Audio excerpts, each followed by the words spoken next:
ಹೇಗನ್ನಿಸ್ತು sir cinema? Sir cinema ನಾವು ಹೇಳೋದಲ್ಲ sir, cinema ಜನ ನಾವು ಏನು ಮಾಡ್ತಾರಲ್ಲ ಅದು ಎತ್ತೋಗಿ ಹೆಗಣ ಅನ್ನೋ ಥರ ನಾವು ಪ್ರತಿಯೊಂದನ್ನು ನಾವು ಚೆನ್ನಾಗಿದೆ ಅಂತಲೇ ಹೇಳ್ತೀವಿ. ನಮ್ಮ ಸಿನಿಮಾ ನಮಗೆ ತುಂಬಾ ಒಳ್ಳೆಯ ಸಿನಿಮಾ, ತುಂಬ ಚೆನ್ನಾಗಿದೆ ಅಂತ ಹೇಳ್ತೀವಿ. ಬಟ್ ನಮ್ಗೆ ಹೇಳ್ಬೇಕಾಗಿರೋದು ಜನ ಅದನ್ನು ಆಕ್ಸೆಪ್ಟ್ ಮಾಡಬೇಕು, ಮಾಡ್ತಾರೆ. ಯಾಕಂದರೆ ಇವತ್ತು ಶೋ ಸ್ಟಾರ್ಟ್ ಆಗಿದೆ, ಬೆಳಿಗ್ಗೆ ಒಳ್ಳೆ ರೆಸ್ಪಾನ್ಸ್ ಸಿಕ್ಕಿದೆ ನಮಗೆ. ನಾವು ತುಂಬ ಖುಷಿಯಲ್ಲೇ ಇದ್ದೀವಿ. ಕೆಲವರು ಅಂದ್ಕೋಬೋದು ಕನ್ನಡ ಸಿನಿಮಾ ಆಡಿಯನ್ಸ್ ಬರ್ತಾ ಇಲ್ಲ, ಹಂಗೆ ಬರ್ತಾ ಇಲ್ಲ, ಹಿಂಗೆ ಬರ್ತಾ ಇಲ್ಲ ಹೇಳ್ಬೋದು. ಏನು ನಮ್ಮ ಇದು ಏನು ನಾವು ಮಾಡಿರೋ ಎಫರ್ಟ್ಗೆ ಬರ್ತಾ ಇದ್ದಾರೆ ಸರ್, ಬರ್ತಾರೆ. ಒಂದೇ ಸರಿ ನಾವು ಬಂದ್ಬಿಡಿ ಅಂತ ಹೇಳಿದ್ರೆ ಆಗಲ್ಲ. ಅಟ್ಲೀಸ್ಟ್ ಮಾರ್ನಿಂಗ್ ಶೋ ಮ್ಯಾಟ್ನಿ ಹೋದಾಗ ಸೆಕೆಂಡ್ ಡೇ ಇಲ್ಲ ಸ್ವಲ್ಪ ಮೌಟ್ ಹಾಕಿದ್ರೆ ಬಂದೇ ಬರ್ತಾರೆ. ಅದಾದಮೇಲೆ ಖಂಡಿತವಾಗ್ಲೂ ಅದು ಬಂದೇ ಬರ್ತಾಯಿಲ್ಲ ಅಂತ ಜನ ಬಂದಿದೆ ಸರ್. ಇದು ಭಾಳ ದಿನಗಳಾದ ನಂತರ ಇದು ಹಾರರ್ ಮೂವಿ ಬರ್ತಾ ಇದೆ, ಹೇಗೆ ಅನ್ನಿಸ್ತದೆ? ಒಂದೊಂದು ಬೇರೆ ಪ್ಯಾಟ್ರನ್ನೇ ಬರ್ತಾ ಇದೆ. ನಾವು ಸ್ವಲ್ಪ ಹಾರರ್ ಪ್ಯಾಟ್ರನ್ ಹೋಗೋಣ ಅಂತ ಹೇಳ್ಬಿಟ್ಟು ಇದು ಮಾಡ್ತೀವಿ. ಆದರೆ ಸ್ವಲ್ಪ ಹಾರರ್ ಪ್ಯಾಟ್ರನ್ ಹೋಗ್ತಾ ನಾವು ಎಲ್ಲ ಥರನೂ ಬರ್ತದೆ. ಇದು ಒಂದು ಹಾರರ್ ಥರ ಖುಷಿ ಕೊಡುವಂಥ ವಿಚಾರ. ಯಾಕಂದರೆ ನಾವು ಯಾವತ್ತೂ ನಾವು ಹೇಳಿರಲಿಲ್ಲ ನಾವು ಜೂನಿಯರ್ ಅಪ್ಪು ಅಂತಾಗಲಿ ಏನೇ ಯಾಕಂದರೆ ಜನ ಹೇಳಬೇಕು. ನಾವು ಹೇಳಿ ಅದನ್ನು ಇದು ಮಾಡ್ಕೊಳ್ಳೋದು ಹೌದಪ್ಪ ಜೂನಿಯರ್ ಅಪ್ಪು ಅಂತ ಜನಗಳು ಹೇಳಬೇಕು. ಆಲ್ರೆಡಿ ತುಂಬ ಕಡೆ ಹೋದಾಗೆಲ್ಲ ಜೂನಿಯರ್ ಅಪ್ಪು ಅಂತ ಹೇಳ್ತಾ ಇದ್ದಾರೆ. ಇವಾಗ ಈಚೆ ಕಡೆ ಒಂದು ಪೋಸ್ಟರ್ ಹಾಕಿದ್ದೆ, ನೀವು ನೋಡಿರ್ಬೋದು, ಒಂದು ಬ್ಯಾನರ್ ಹಾಕಿದ್ದೆ ನೋಡಿ.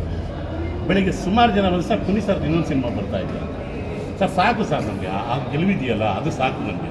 ಅಲ್ಲಿ ನೀವು ಇನ್ನೊಂದು ಸರಿ ಬೇಕಾದ್ರೆ ಪೋಸ್ಟರ್ನ ನೀವು ಒಂದು ಇದು ಮಾಡ್ಕೊಂಡು ನೋಡಿ, ದೂರದಿಂದ ಹೋಗೋ ರೋಡಲ್ಲ ಸರ್ ಕುನಿ ಸರ್ ಇನ್ನೊಂದು ಏನೋ ಸಿನಿಮಾ ರಿಲೀಸ್ ಆಗ್ತಾ ಇದೆ ಅದಕ್ಕೆ ಅಷ್ಟು ಅದು ಖುಷಿ ಆಯಿತು. Okay sir. ಮೇಡಮ್ ಸರ್ ನೀವು ಮಾತಾಡಿ ಸರ್ ನೀವು ಸರ್ ಸ್ವಲ್ಪ ಮಿಡ್ಲ್ ಬಂದುಬಿಡಿ ಸರ್. ಮೇಡಮ್ ಹಂಗಿಟ್ಟು ಸರ್ ನಿಮ್ಮ ಚೂರು ಸರ್ ನೀವು ಮಿಡ್ಲಿಗೆ ಬಂದುಬಿಡಿ ಸರ್, ಸೆಂಟರ್ ಬಂದ್ಬಿಡಿ ಸರ್. ಓಕೆನಾ ಸರ್. ಸರ್ ನಮಸ್ಕಾರ. ಈಗ ತಾನೇ ಮೊದಲನೇ ಶೋ ನೋಡಿ ಒಳ್ಳೆ ರೆಸ್ಪಾನ್ಸ್ ಕೊಟ್ಟಿದ್ದಾರೆ ಜನ, ತುಂಬ ಖುಷಿ ಆಗ್ತಿದೆ. ದಯವಿಟ್ಟು ಎಲ್ಲರೂ ಥಿಯೇಟ್ರಿಗೆ ಬಂದು ಸಿನಿಮಾ ನೋಡಿ, ಒಳ್ಳೆ ಕಂಟೆಂಟ್ ಇರೋ ಸಿನಿಮಾ, ದಯವಿಟ್ಟು ಮಿಸ್ ಮಾಡ್ಕೋಬೇಡಿ ಅಂತ ಕೇಳ್ತಿದ್ದೀನಿ. ಸೊ ಜೂನಿಯರ್ ಅಪ್ಪು ಅಂತ ಬರ್ತಾ ಇದೆ ಜನರ ಬಾಯಿ, ಹೆಂಗಿದೆ ಸರ್ ಇದು? ದಯವಿಟ್ಟು ಎಲ್ಲರೂ ಕ್ಲೀನಾಗಿ ರೆಕಾರ್ಡ್ ಮಾಡ್ಕೊಬಿಡಿ. ಬಟ್ ಅಪ್ಪು ಸರ್ ಕಾಲು ದುಡ್ಗೂ ಸಮ ಅಲ್ಲ ನಾನು ಇನ್ನೂ ಈಗ ಚಿಗುರ್ತಿರೋ ಹೊಸಬ ಅಷ್ಟೇ. ಬಟ್ ಅವ್ರ ಫ್ಯಾನು, ಸೊ ಅವ್ರ ಹಾದಿಯಲ್ಲೇ ನಡಿಬೇಕು ಅನ್ನೋದೇ ನನ್ನ ಉದ್ದೇಶ.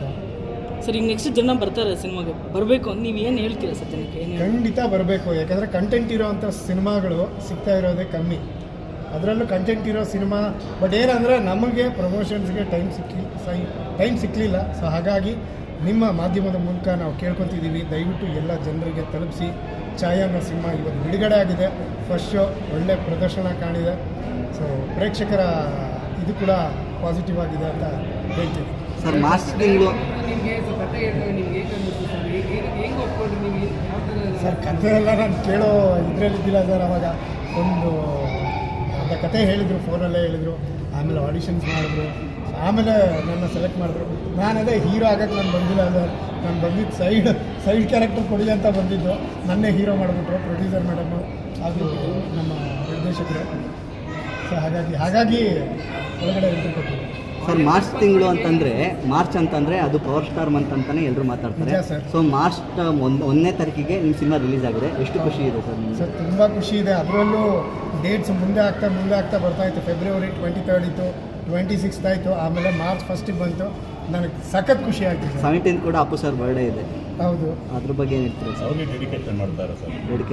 ಸರ್ಗೆ ಡೆಡಿಕೇಶನ್. ಮತ್ತು ಇವ್ರು ಬೆಳಗ್ಗೆನೂ ಹೋಗಿ ಅವ್ರ ಆಶೀರ್ವಾದ ಪಡ್ಕೊಂಡು ಬಂದಿದ್ದೀವಿ. ಸೊ ಅಫ್ಕೋರ್ಸ್ ಅವ್ರ ಆಶೀರ್ವಾದ ನಮ್ಮ ಮೇಲೆ ಯಾವಾಗಲೂ ಇರುತ್ತೆ. ಕನ್ನಡದ ನಮ್ಮ ಸಿನಿಮಾ ಅಂತಲ್ಲ, ಎಲ್ಲರ ಸಿನಿಮಾ ಮೇಲೂ ಅವ್ರ ಆಶೀರ್ವಾದ ಇದ್ದೇ ಇರುತ್ತೆ ಅಂತ ಹೇಳ್ತೀನಿ. ಫಸ್ಟ್ ಶೋ ತುಂಬ ಚೆನ್ನಾಗಿ ಪ್ರದರ್ಶನ ಆಗಿದೆ. ಸೊ ದಯವಿಟ್ಟು ಎಲ್ಲರೂ ಬಂದು ಚಿತ್ರಮಂದಿರದಲ್ಲೇ ಚಿತ್ರವನ್ನು ನೋಡಬೇಕು ಅಂತ ನಿಮ್ಮಲ್ಲಿ ದಯವಿಟ್ಟು ಕೇಳ್ಕೊತೀವಿ. ಫಸ್ಟ್ ಆಫ್ ಆಲ್ ಎಲ್ಲರಿಗೂ ಮೀಡಿಯಾದವ್ರಿಗೆ ಸ್ಪೆಷಲಾಗಿ ಏನು ಹೇಳಬೇಕು ಅಂದರೆ, ಸೊ ಈ ಮೂವಿ ಯಾವ ಥರ ಇದೆ ಅಂತ ನೀವು ನೋಡಿದ್ದೀರಾ. ಸೊ ಜನಕ್ಕೆ ಯಾವ ಥರ ರೀಚ್ ಮಾಡಿಸ್ತೀರಾ ಅನ್ನೋದ್ರ ಮೇಲೆ ಡಿಪೆಂಡ್ ಆಗುತ್ತೆ. ಸೊ ದಯವಿಟ್ಟು ನಮ್ಗೆ ಸಪೋರ್ಟ್ ಮಾಡಿ. ಮತ್ತು ನಮ್ಮದು ಫಸ್ಟು ಹೀರೋ ಆಗಿ ಮಾಡಿರೋದು ಆನಂದ್ ಅವರು, ಅವ್ರಿಗೂ ಒಳ್ಳೇದಾಗಬೇಕು. ಮತ್ತು ನಮ್ಮ ಜಗ್ಗು ಸರ್ ಡೈರೆಕ್ಟರ್ಗೂ ಒಳ್ಳೇದಾಗಬೇಕು ಅಂತ ಕೇಳ್ಕೊತೀವಿ. ಸೊ ದಯವಿಟ್ಟು ಎಲ್ಲರಿಗೂ ರೀಚ್ ಮಾಡಿಸಿ. ಸೊ ಇದು ಒಂದು ಒಳ್ಳೆ ಮಟ್ಟಕ್ಕೆ ಹೋಗುತ್ತೆ ಅಂತ ಅಂದ್ಕೊಂಡಿದ್ದೀವಿ. ಸೊ ಅಪ್ಪು ಸರ್ದು ಆಶೀರ್ವಾದ ನಮ್ಮ ಮೇಲಿದೆ. ಸೊ ಅದಕ್ಕೋಸ್ಕರ ಇದು ಮಾರ್ಚ್ 1 ರಿಲೀಸ್ ಆಗಿದೆ. ಸೊ ದಯವಿಟ್ಟು ಎಲ್ಲರೂ ಥಿಯೇಟ್ರಿಗೆ ಬಂದು ಮೂವಿ ನೋಡಿ ಅಂತ ಕೇಳ್ಕೊತೀವಿ. Thank you.